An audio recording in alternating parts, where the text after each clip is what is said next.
Here's how to check your Express entry score in 5 minutes. You're going to go to your Google browser and type in comprehensive ranking score calculator. And you're going to go to that first one there that is by the Government of Canada at cic.gc.ca. All the information here you are going to fill in, and what you're going to do for where it asks you for your English test, you are going to simulate your English test score. Because if you haven't done the test yet, obviously you don't know what your test score is, but you're going to do hypothetical situations. You can do a best case, a worst case, and an in between. So we're going to go here. So you put your marital status, you put how old you are. Do you have, what's your highest level of education? So let's say you have a bachelor's degree in your country. Have you earned a Canadian degree or certificate? Depending on where you are, you can say no if you've never gone to school in Canada. For your official language, so you're going to say, are your test results less than 2 years old? You want to say yes, even though you haven't done the test, because you're going to simulate the scores. So you're going to say IELTS for English, because that's the most popular English test, especially outside of Canada. And you're going to simulate the score. So you can put the range for the highest score. You can put the lowest score if you feel like you're not very good at English. And you can put an in-between to see what it would be like to come up with an in-between score. The higher you get on the test, is the higher the points you're going to get for your Express entry profile. So I'm going to put all the highest scores here.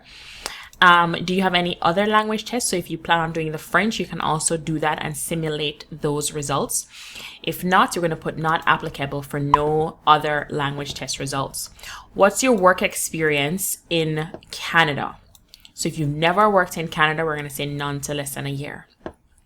In the last 10 years, how long have you worked in your own country or in any other country other than Canada? That's what this question is asking. Foreign skilled work experience. So if you say you've worked in your home country or in another country for more than 3 years, then that's going to be your answer there, 3 or more years. Do you have a certificate from a qualification? So this is for my trade industries, very specific job descriptions, occupations, and NOC codes. If you don't know what this is, it's likely that you don't have it. But for skills trades, if you have a certificate of qualification saying that you are qualified to operate as this kind of a trade person, like a plumber, a electrician, that's all I can think of right now. We're going to say no. Additional points. Do you have a valid job offer supported by LMIA? I'm going to say no. I'm assuming you don't. If you do, good for you.